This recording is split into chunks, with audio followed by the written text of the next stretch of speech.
The warning lights flashed red across the bridge of the research ship Defiance.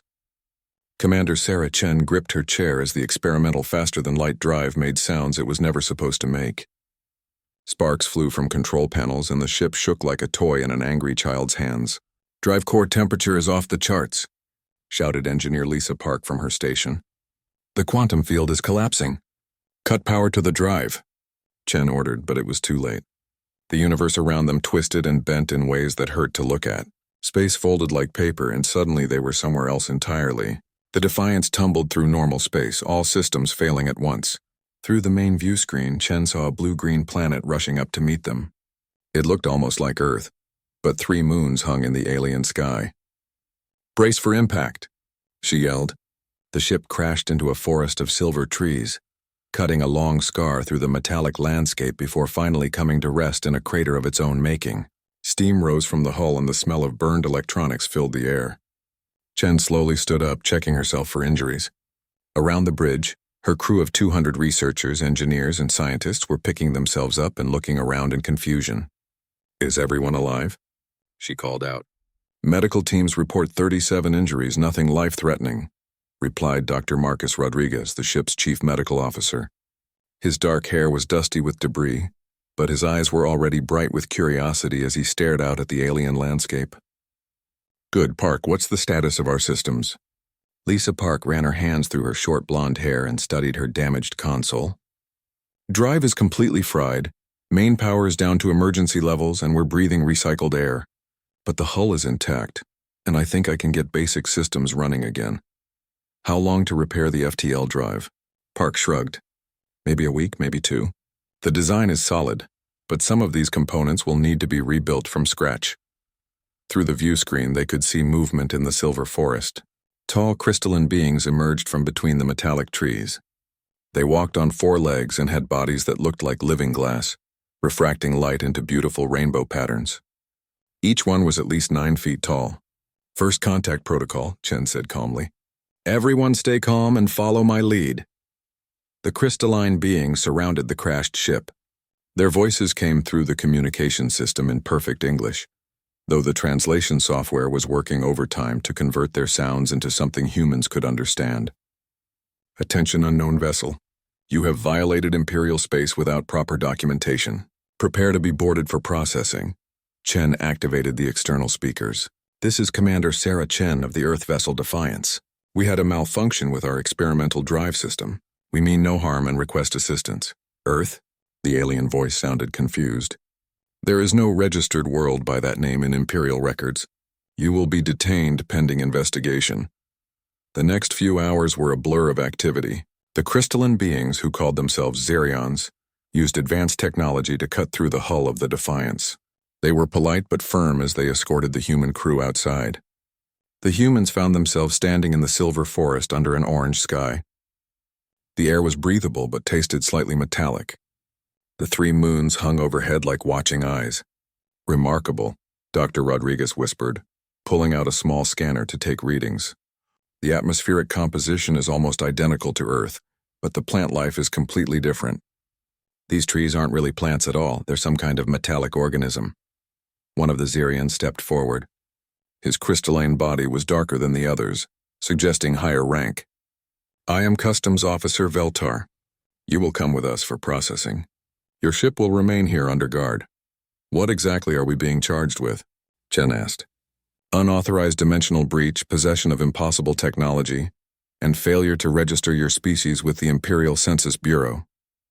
"Impossible technology?" Park laughed. "Our FTL drive isn't impossible. It's just experimental. The quantum mechanics are actually pretty straightforward once you understand the field equations." Veltar's crystalline head tilted in a way that suggested confusion. "You speak of dimensional folding as if it were simple mathematics. This is concerning." The humans were loaded onto a transport ship that looked like a giant crystal. Inside, the walls glowed with soft light and the seats adjusted automatically to fit human bodies. Chen had to admit it was comfortable, even if they were technically prisoners. As they flew over the alien landscape, the humans pressed against the windows like tourists. Below them, vast cities made of living crystal stretched across continents.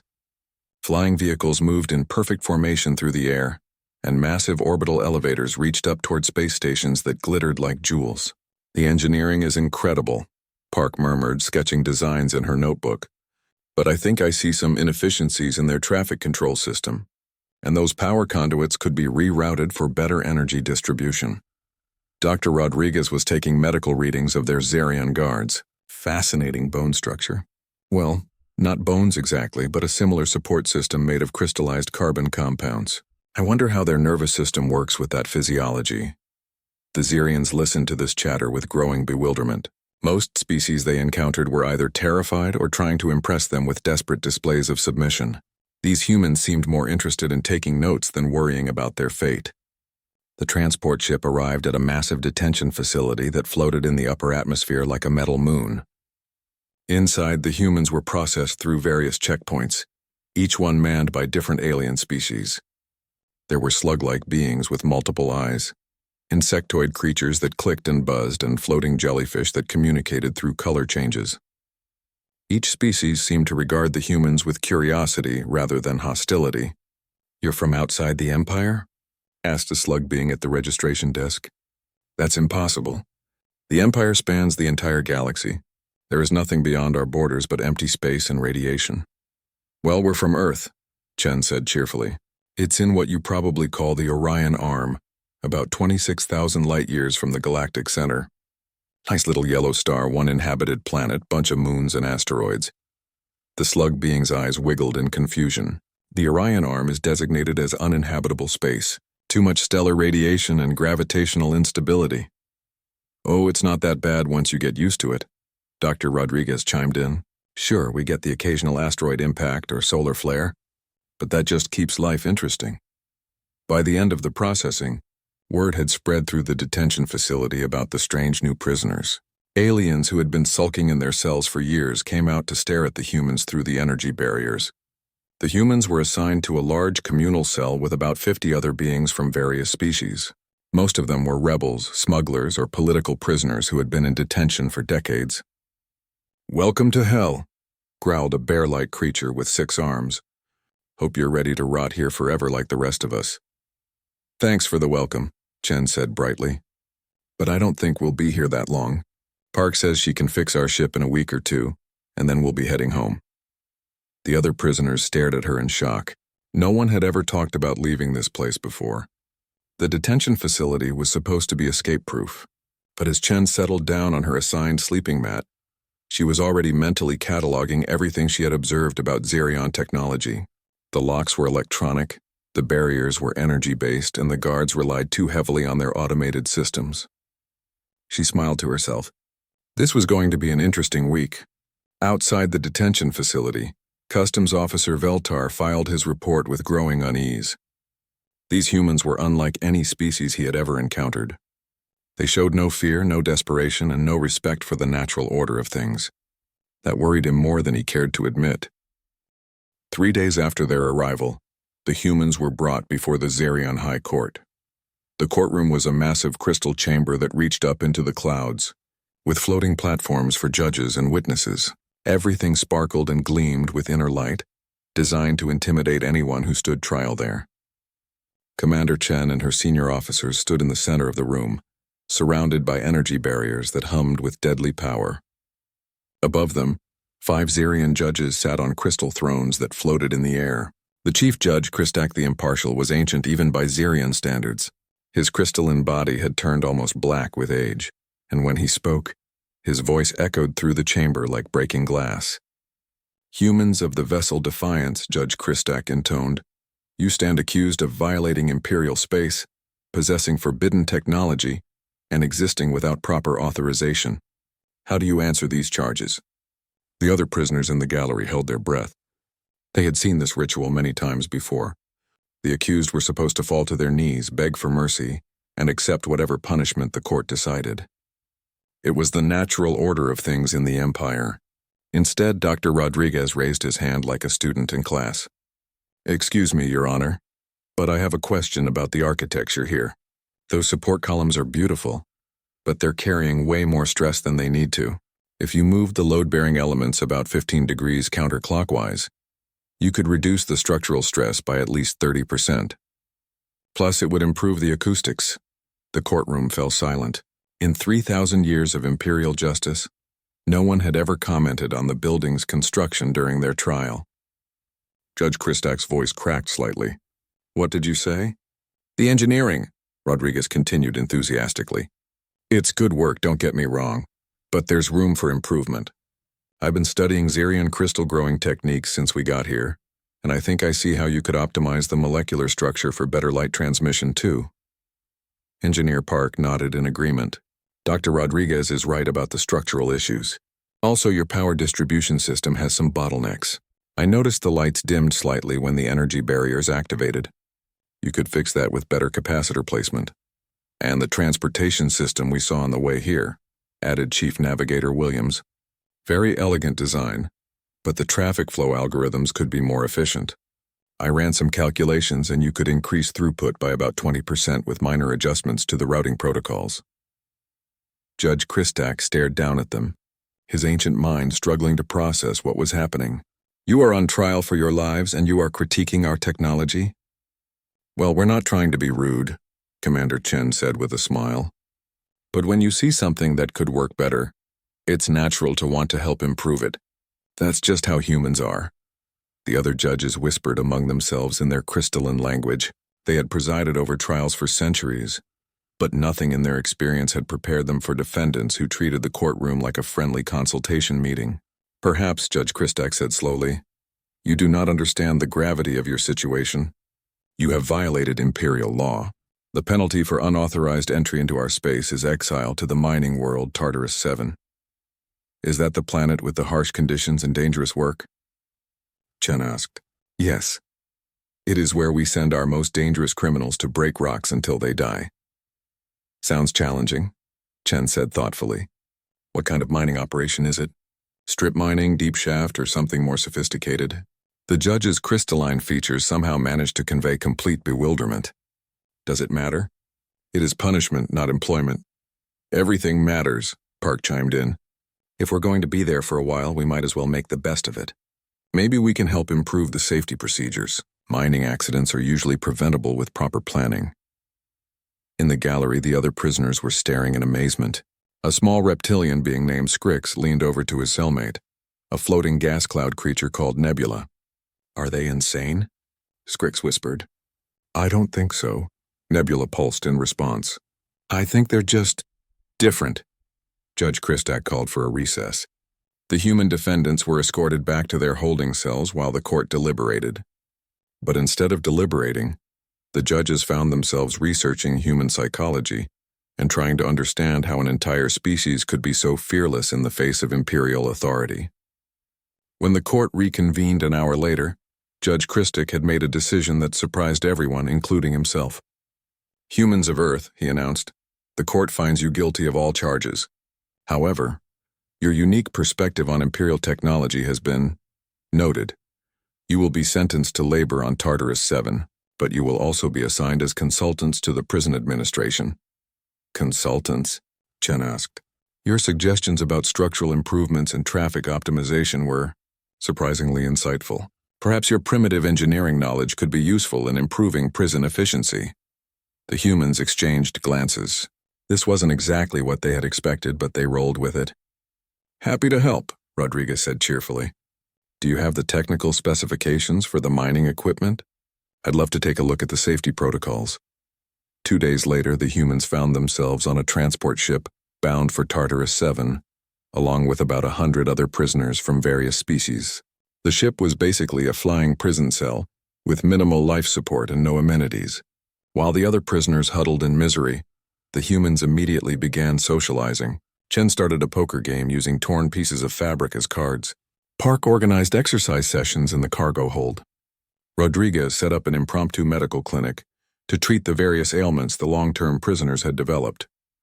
"You know," said a mantis-like being named Click, "I was captured 3 years ago, and this is the first time anyone has offered to look at my injured wing." "Well, we can't fix it completely without proper equipment," Rodriguez admitted as he examined the damaged appendage. "But I can show you some exercises that might help with the pain and stiffness." By the time they reached Tartarus 7, the humans had somehow turned the prison transport into a community. Aliens who hadn't spoken to each other in years were sharing stories and working together to make the journey more comfortable. The prison warden, a massive crab-like being called Warden Shellback, met them at the landing platform. Tartarus 7 was exactly as advertised, a harsh, rocky world with red skies and constant sandstorms. The prison complex was built into the side of a mountain, with massive mining tunnels stretching deep into the planet's crust. "Welcome to your new home," Shellback growled through his translator. "You will work 12-hour shifts in the mines, 7 days a week until you die or serve your sentence. The work is dangerous, the conditions are harsh, and the life expectancy is low. Any questions?" Commander Chen raised her hand. "What kind of minerals are we mining? And what's the current extraction rate per worker per day?" Shellback's eye stalks swiveled in confusion. "Why do you want to know?" "Well, if we're going to be here for a while, we might as well do good work. Plus, I'm curious about the geological composition of this planet. The mineral distribution patterns could tell us a lot about how it formed." Park was already walking around the mining equipment, taking notes. "These excavation units are solid machines, but the power coupling is inefficient.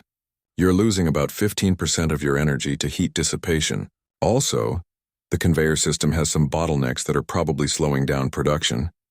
Dr. Rodriguez was examining the life support systems. "The air filtration is adequate, but you could reduce particulate exposure for the workers with some simple modifications to the ventilation system. Better health means better productivity." Warden Shellback looked around at his guards, all of whom were staring at the humans with the same bewildered expression. In 30 years of running the prison, he had never had inmates volunteer to improve their own working conditions. "You're supposed to be miserable," he said weakly. "Why?" Chen asked genuinely. "We're going to be here anyway, so we might as well make the best of it. Besides, this is fascinating work. I've never seen a mining operation on this scale before." That night, as the human crew settled into their assigned barracks, the other prisoners gathered around them like students around a teacher. For the first time in years, there was hope in the prison. These strange humans had somehow made even Tartarus 7 seem less intimidating.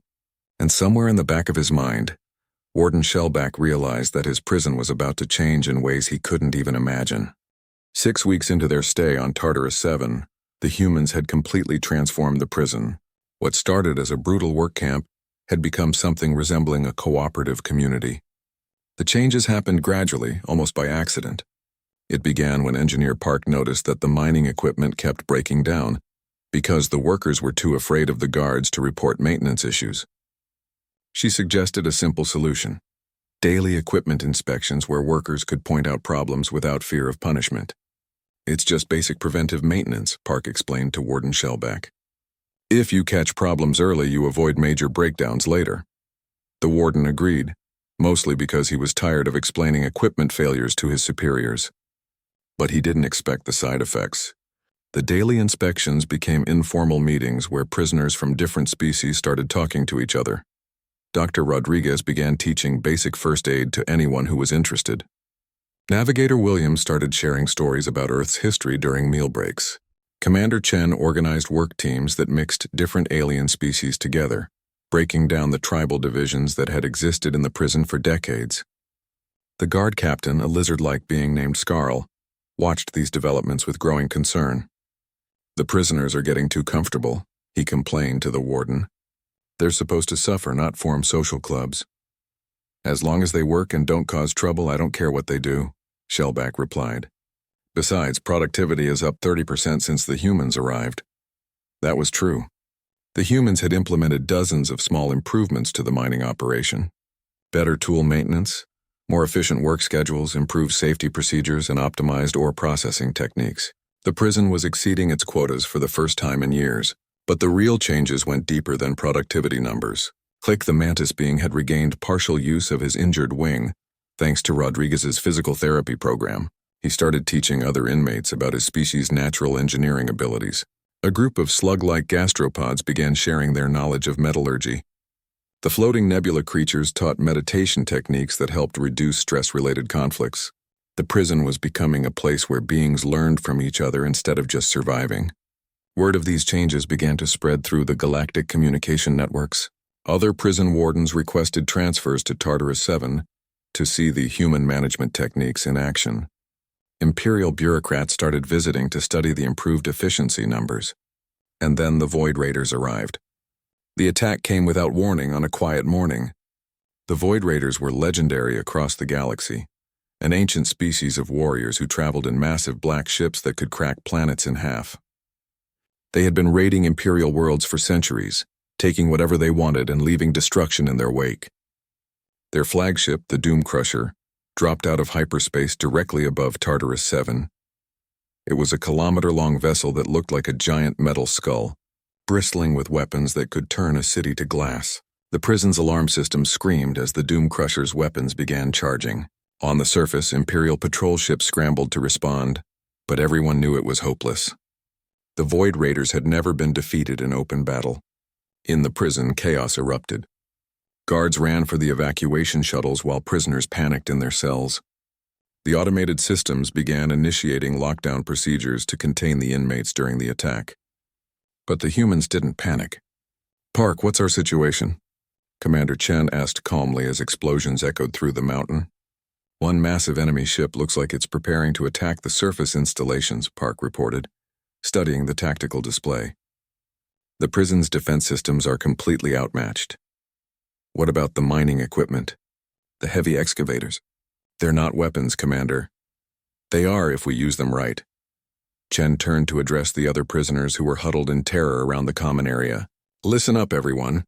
We can either sit here and wait to die or we can do something about this." Scarl, the guard captain, stared at her in disbelief. "You want to fight the Void Raiders? With mining tools?" "Why not?" Chen shrugged. "The equipment here can move mountains.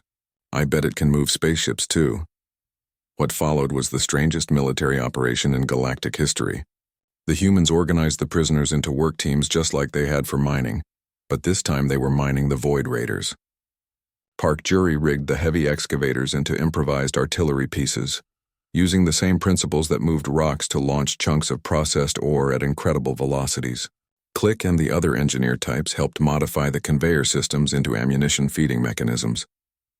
The gastropods used their metallurgy knowledge to create specialized projectiles. Dr. Rodriguez set up triage stations in the deeper tunnels, while Navigator Williams coordinated communications between the different teams. Even the guards joined in, abandoning their posts to help with the defense. The Void Raiders expected to face a defenseless prison planet. Instead, they found themselves under attack from weapons that shouldn't exist. The first barrage of mining charges hit the Doom Crusher's lower hull, punching holes in armor that was designed to withstand military-grade plasma cannons. The Raiders' commander, a massive warrior called Deathlord Vrak, couldn't understand what was happening. "Report!" he roared at his tactical officer. "The planet's surface installations are firing at us with mining equipment, my lord." "Mining equipment?" "Improvised mass drivers using industrial excavation systems. The projectiles are composed of refined metallic ore with shaped charges attached." Vrak stared at the tactical display in confusion. In 500 years of raiding, he had never encountered anything like this. On the surface, Captain Torres led a team of humans and alien prisoners in a direct assault on the Void Raiders' landing craft. They used the prison's own transport vehicles, modified with improvised armor plating and mining charges converted into explosive devices. "Remember," Torres called out over the comm system, "these guys have better equipment than us, but they've never fought anyone who treated war like a construction project before." The battle raged for 6 hours. The Void Raiders had superior weapons and armor, but they couldn't adapt to the humans' unconventional tactics. Every time the Raiders figured out how to counter one improvised weapon system, the humans switched to something completely different. The turning point came when Park realized that the Doom Crusher's main weapon was powered by a massive energy core that could be overloaded. She organized a precision strike using the prison's own power systems, channeling all the facility's energy into a focused beam that hit the Raider ship's reactor at exactly the right moment. The explosion lit up the red sky of Tartarus 7 like a new sun. The Doom Crusher broke apart in a cascade of secondary explosions, sending burning wreckage across the planet's surface. The remaining Void Raider ships fled into hyperspace, carrying news of their defeat back to their home bases. For the first time in galactic history, the legendary Raiders had been beaten by prisoners using mining equipment. In the aftermath, as rescue ships arrived to assess the damage, Warden Shellback found himself surrounded by reporters and Imperial investigators. Everyone wanted to know how a prison planet had defeated the Void Raiders. It wasn't the prison, Shellback admitted reluctantly. It was the humans. They turned a mining operation into a military force in 6 hours. The story spread across the galaxy in a matter of days.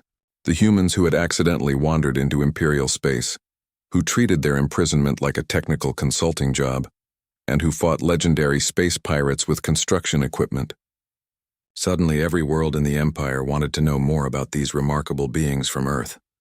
And in the halls of power on the Imperial capital world, Emperor Zixathala began to realize that humanity represented something his vast empire had never encountered before. A species that simply refused to be intimidated by anything. Back on Tartarus 7, Commander Chen was helping organize the cleanup efforts when she received a message from Engineer Park. "Commander, I've been studying the Void Raider technology from the wreckage. I think I understand how to fix our FTL drive now." Chen smiled. "How long?" "Maybe another week. 2 at the most." Around them, prisoners and guards worked side by side to repair the damage from the battle. Aliens who had been enemies just months before were now friends, united by their shared experience of defending their home. It was just another day in the life of humanity, making the impossible look routine. In the crystal spires of the Imperial capital world Zerion Prime, Emperor Zixathala called an emergency session of the Grand Council. The massive chamber filled with representatives from across the galaxy's 10,000 star systems, their various forms creating a tapestry of alien biology and culture. The Emperor himself was ancient beyond measure, his crystalline body having grown to enormous size over millennia of rule. When he spoke, his voice resonated through the chamber like the sound of mountains breaking. "We face an unprecedented crisis," he announced. "These humans are destroying the fundamental order of our empire, and they are doing it accidentally." The assembled representatives murmured among themselves. Reports had been flooding in from across Imperial space about the effects of humanity's presence. Worlds that had been peaceful and obedient for centuries were suddenly questioning established procedures. Species that had never spoken to each other were forming cooperative alliances.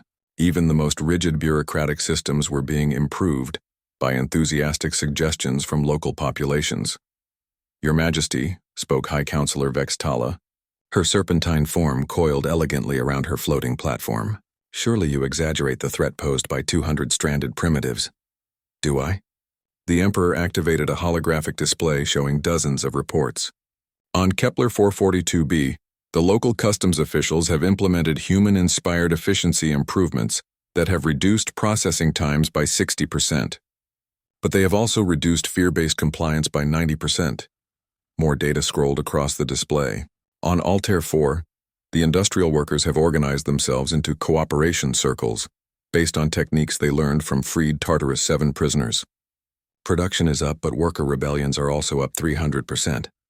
The reports kept coming, world after world showing the same pattern. Improved efficiency, increased cooperation between species, and a disturbing decline in unquestioning obedience to imperial authority. "The humans aren't rebelling," the Emperor continued.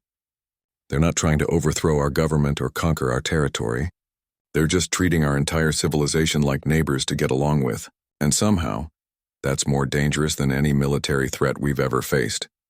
Defense Minister Kratok, a massive armored being with multiple weapon limbs, shifted uncomfortably. "Perhaps we should simply eliminate them, Your Majesty. A single orbital bombardment could end this problem." "And create martyrs whose story would spread to every corner of the galaxy?" The Emperor's tone carried a note of exasperation. "Besides, they defeated the Void Raiders with mining equipment. What do you think they would do to our fleets if we actually threatened them?" The chamber fell silent at that reminder.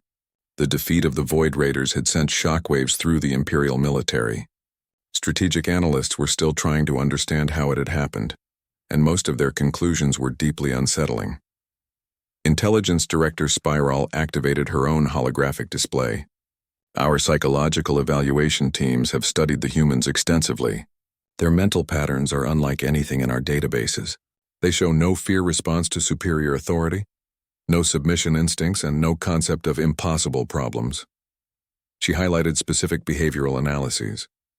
"When faced with our most intimidating interrogation specialists, they asked for coffee and started discussing improvements to the interrogation room's lighting. When told they would spend the rest of their lives in our harshest prison, they began planning efficiency upgrades. When attacked by our most feared enemies, they treated it as an interesting engineering challenge. "What do they want?" asked Cultural Minister Isathara, her plant-like form rustling with anxiety. "That's the truly disturbing part," Spiral replied. "As near as we can determine, they want to go home and share stories about their adventure." The Emperor processed this information with growing unease. In 3 millennia of rule, he had dealt with rebellious worlds, conquering armies, and cosmic disasters. But he had never encountered a species that simply didn't recognize the Empire's authority to control them. "Your Majesty," ventured diplomatic advisor Melandra, "perhaps we should attempt formal negotiations. If we cannot intimidate them or eliminate them, perhaps we can reach some form of accommodation." "With what negotiating position?" the Emperor asked. "They don't want anything we can give them. They don't fear anything we can threaten them with, and they're accidentally improving everything they touch. What leverage do we have?" Before anyone could answer, an aide rushed into the chamber with an urgent message. The Emperor read it, and his ancient features somehow managed to convey surprise. "The humans have sent us a diplomatic communication," he announced. The chamber erupted in surprised chatter. No one had expected the humans to initiate contact with the Imperial government. "What do they say?" asked High Counselor Vextala. "They're inviting us to a barbecue." The silence that followed was deafening. "I beg your pardon, Your Majesty?"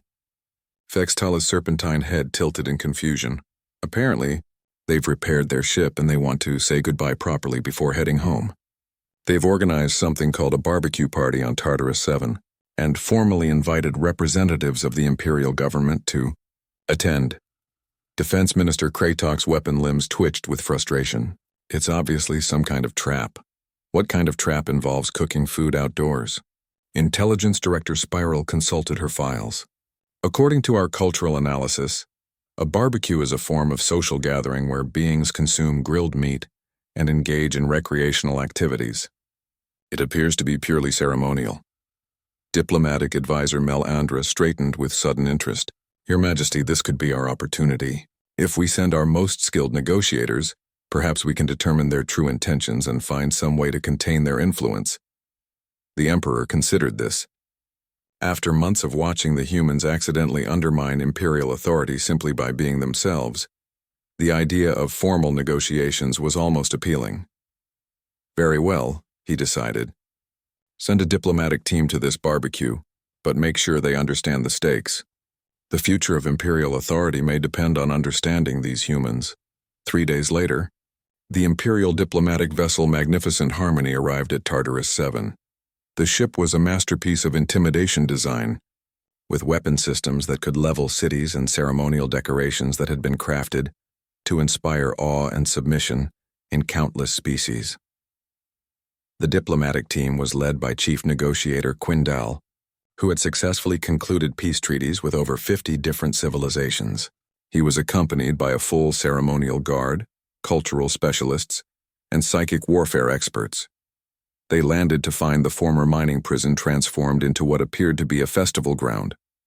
The humans had somehow convinced the prison staff to participate in the preparations. Former prisoners and guards worked together, setting up tables, cooking equipment, and recreational areas.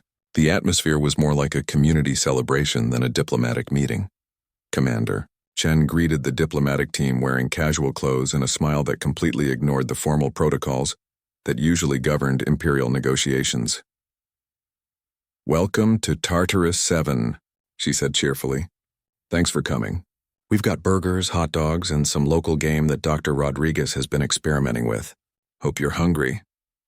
Chief Negotiator Quindal stared at her in confusion. Where was the formal reception? The ceremonial guards? The careful positioning of power dynamics that defined proper diplomatic contact? "Commander Chen," he began, "I am Chief Negotiator Quindal of the Imperial Diplomatic Corps.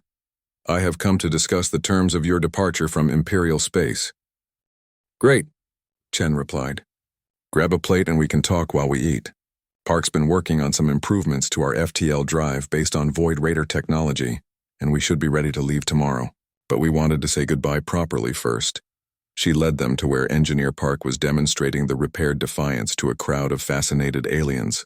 The ship looked almost the same as when it had crashed, but Quindal's technical experts immediately recognized the subtle modifications throughout the hull. How did you integrate Void Raider quantum tunneling systems with your primitive FTL drive? Asked one of the Imperial engineers. Oh, it wasn't that hard once we figured out the harmonic frequencies, Park replied, handing him a grilled sandwich. The basic principles are the same, just scaled differently.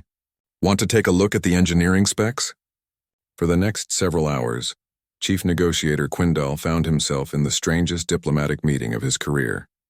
There were no formal negotiations, no power plays, no careful positioning of interests. Instead, he was eating grilled food while watching. Imperial citizens learn human recreational games like volleyball and frisbee.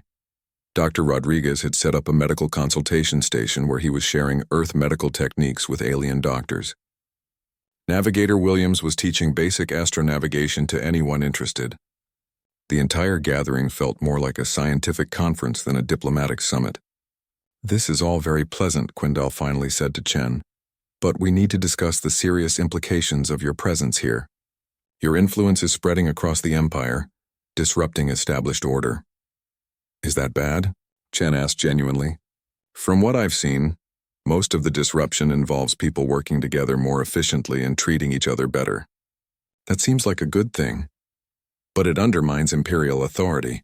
Chen considered this thoughtfully. Maybe Imperial authority could use some undermining if it depends on people being afraid and miserable. Quindal realized with growing alarm that he was losing this negotiation to someone who didn't even realize they were negotiating. The humans weren't trying to gain concessions or establish territorial claims. They were just sharing their perspective and assuming everyone else would find it as reasonable as they did. As the sun set over Tartarus 7, Quindal watched former prisoners and guards singing songs together around a campfire. The sight filled him with a strange mixture of wonder and terror. These humans were going to return to their distant world and share stories about their adventure in the Galactic Empire. They would describe Imperial civilization as just another group of neighbors they had met and helped out. And somehow, that casual dismissal of the Empire's cosmic significance was the most devastating thing Quindal could imagine. The future of galactic civilization hung in the balance, and it was being decided at a barbecue. The emergency klaxons echoed across Zerion Prime as the darkest prophecy in galactic history finally came to pass. The Devourers of Worlds had returned from the void between galaxies, just as the ancient texts had warned they would. Emperor Zix Thala stood in his war room, watching the tactical displays with growing horror. The enemy fleet was massive beyond comprehension. Thousands of ships that looked like living nightmares, each one capable of consuming entire star systems. Their technology didn't just destroy matter, it unraveled the fundamental forces that held reality together. How long until they reached the capital? He asked his military advisors. At their current speed, 6 standard days, reported Admiral Korthax, his multiple arms trembling with fear. But Your Majesty, our entire battle fleet couldn't even scratch their lead ships. They're using weapons that exist outside normal space-time. The Emperor had ruled for 3,000 years, had conquered countless worlds, and had faced every conceivable threat to his empire. But the Devourers were different. They weren't just invaders. They were the end of everything. Across the Empire, panic spread like wildfire. Entire populations fled toward the galactic rim, hoping to escape the advancing darkness. Military commanders abandoned their posts rather than face weapons that could erase them from existence. The mighty Imperial fleet, which had maintained order across 10,000 star systems, began to crumble as ships deserted rather than fight an impossible battle. But on Tartarus 7, the humans were having a very different reaction to the news.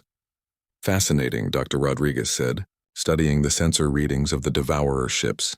Their technology appears to manipulate quantum foam at the subatomic level. No wonder conventional weapons can't touch them. Engineer Park was taking notes as fast as she could write. The energy signatures are completely off the charts, but look at this power distribution pattern. They're channeling massive amounts of energy through what appear to be biological conduits. It's like their ships are living organisms.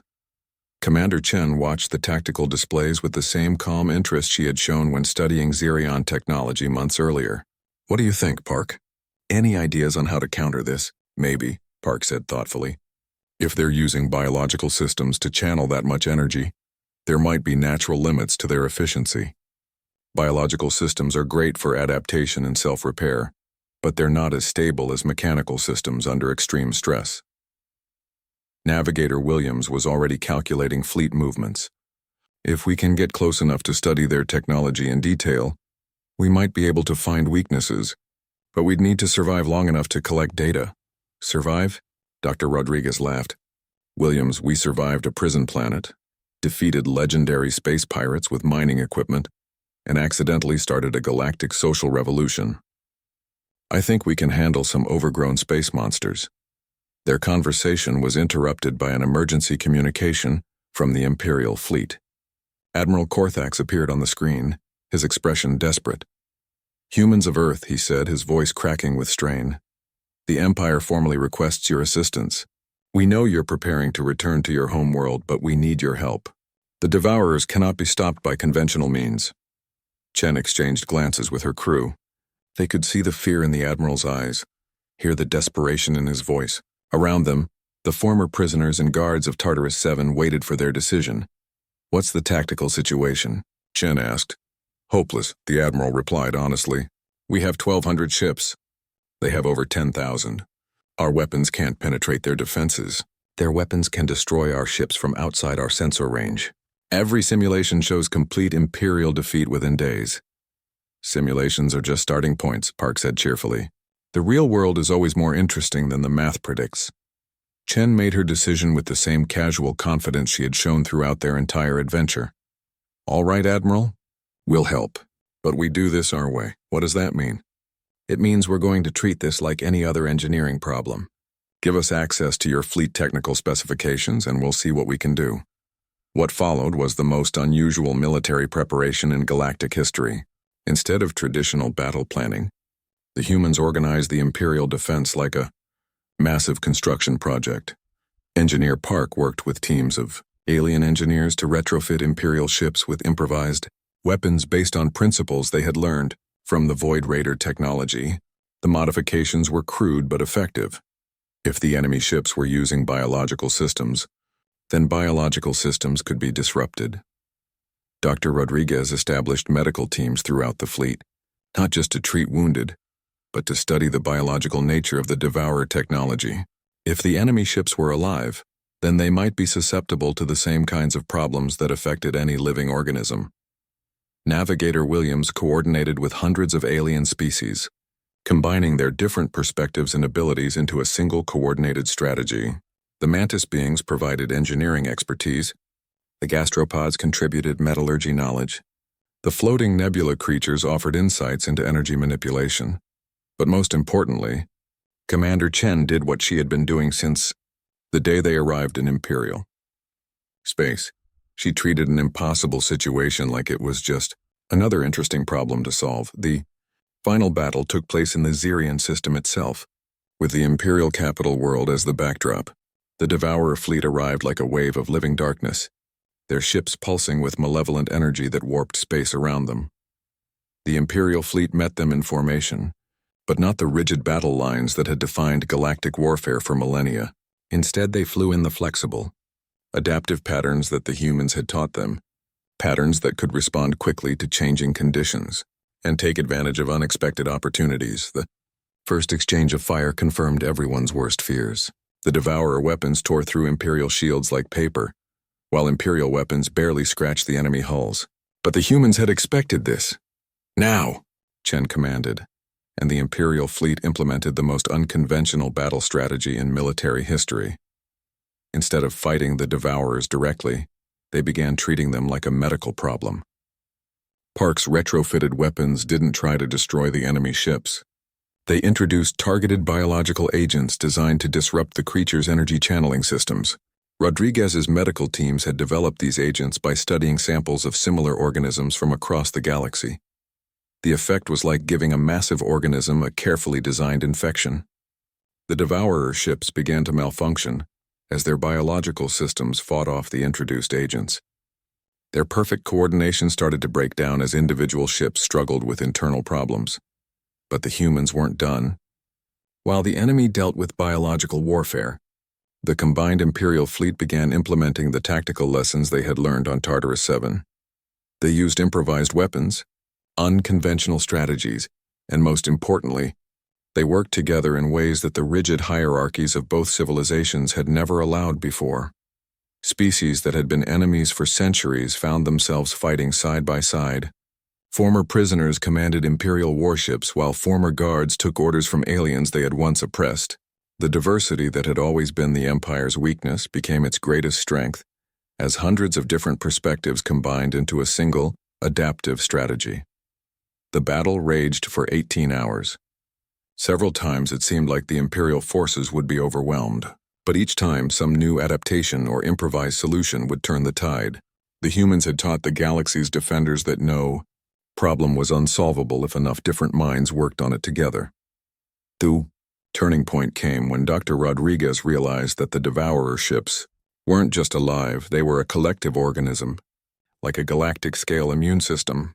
By introducing carefully crafted antibodies into their communication network, he was able to confuse their coordination systems and turn parts of their fleet against each other. The final Devourer ship was destroyed just as the sun was rising over Xerion Prime. The debris field stretched across the entire system, glittering in the starlight like the remains of a nightmare finally ended. In the aftermath, as rescue operations began and the extent of the victory became clear, Emperor Zixathala found himself in an unprecedented situation. The greatest threat in galactic history had been defeated, but not by imperial might or superior technology. It had been defeated by cooperation, ingenuity, and a refusal to accept that any problem was truly impossible to solve. The humans had saved the galaxy, and now everyone wanted to know what they wanted in return. The answer came during a celebration ceremony in the imperial capital. Commander Chen stood before the assembled representatives of 10,000 worlds, all of them waiting to hear humanity's demands. "Thank you for the kind words," Chen said simply, "but we're not looking for territory or tribute or special privileges. We just want to go home and tell everyone about the amazing things we've seen and the incredible people we've met." The silence that followed was profound. In all of galactic history, no one had ever turned down the opportunity to rule the greatest empire in known space. "But surely you want something," Emperor Zixathala said. "You have saved our entire civilization. Name any reward, and it shall be yours." Chen smiled the same friendly smile she had shown since the day they arrived. "Actually, there is one thing. We'd love to establish regular trade and cultural exchange between Earth and the Empire. We've learned so much from all of you, and we'd like to keep learning." "Trade?" The Emperor was baffled. "You want to become merchants?"